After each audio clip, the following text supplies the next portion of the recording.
Hi. How's your New Year's going? Is it going well?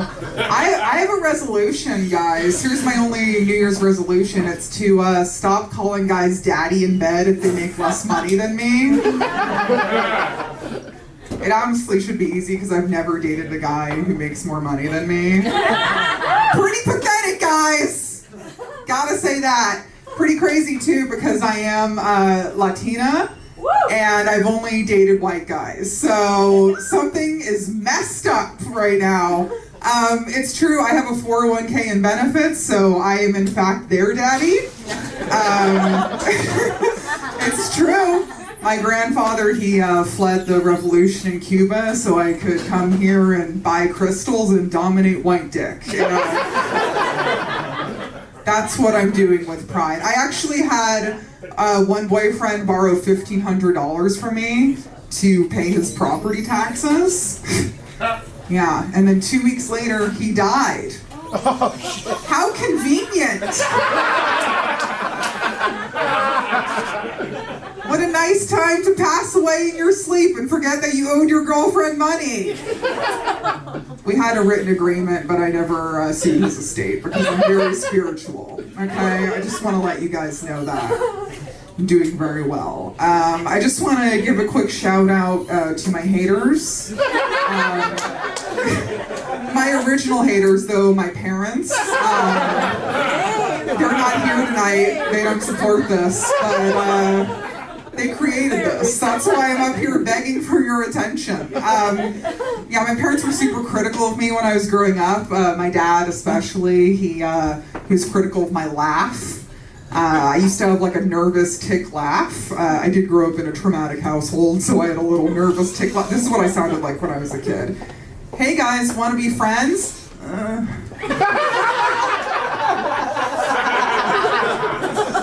wanted to be my friend, guys. Crazy. It actually continued through high school, where one woman took liberty upon herself. Well, let me take a quick poll here. Clap if you went to high school. Okay, now clap if your high school had a yearbook committee. Yeah.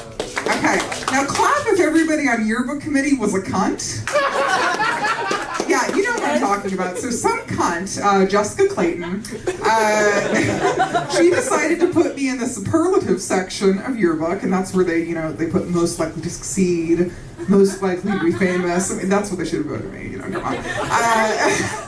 She decided to put me in as worst laugh. Yeah, but it's okay. 18 years of therapy, and the nervous tick is gone. My dad was also critical of my weight when I was growing up. I remember one time I was 12 or 13 typing my homework, and he comes over and he pokes me in the tummy. He goes, "You gotta lose that." I was like, "Oh shit, Dad, you're going to have such a cheap funeral one day." I don't know why parents don't know this, that we're in charge of their little send-off. So guess what? It's going to be so cheap we're not even going to have meats and cheeses. And that is the best part of a funeral. Getting your little tiny plate with your meats and cheeses and making conversation. None of that. We're not going to have a shovel. That's how cheap it's going to be. I'm just going to do one of these. Good night, sweet prince. But I'll say Tony, actually, because we're on a first-name basis. So, is anybody on a first-name basis with their dad here? Bad Dad Club! You know what I'm talking about? Bad Dad Club! There's like 3 of us in here. Yeah, I love my parents. No, my dad lives in Bangkok with his mistress, so if anybody's going to Thailand soon, I do have to serve him with divorce papers on behalf of my mom, so just let me know if you're going down there. I was recently on an elevator, relatable, right? And I step on, there's a man on there, he's taken aback by me. He goes, and I'm like, oh, what is he about to say to me? And he goes, I'm sorry, you look so beautiful. And I was like, I know. And he gets ready to say something else. I'm like, what is it, a proposal?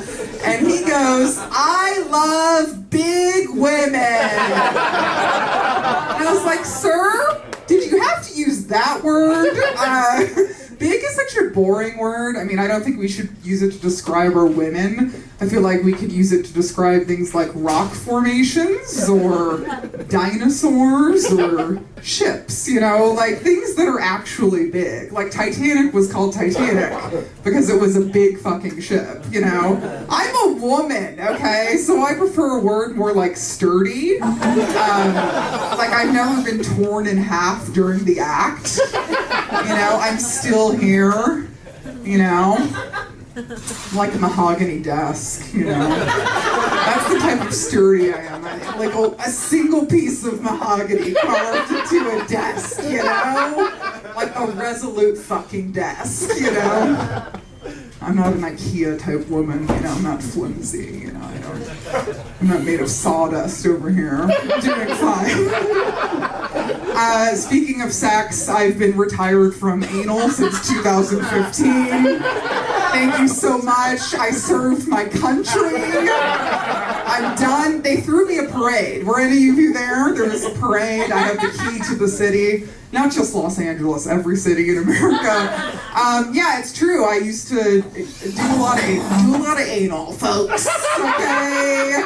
I did it. I've been in the trenches. Okay? Now I had a boyfriend who always wanted to have anal, and it became suspicious, honestly.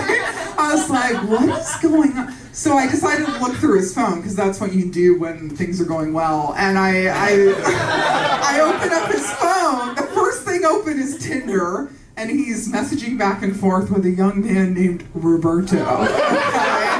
And trust me, what I'm about to say, listen, I do support immigration. I am a proud second-generation Latina on my mom's side, third-generation Italian on my dad's side. There's no doubt about it that Roberto was coming here to take my job.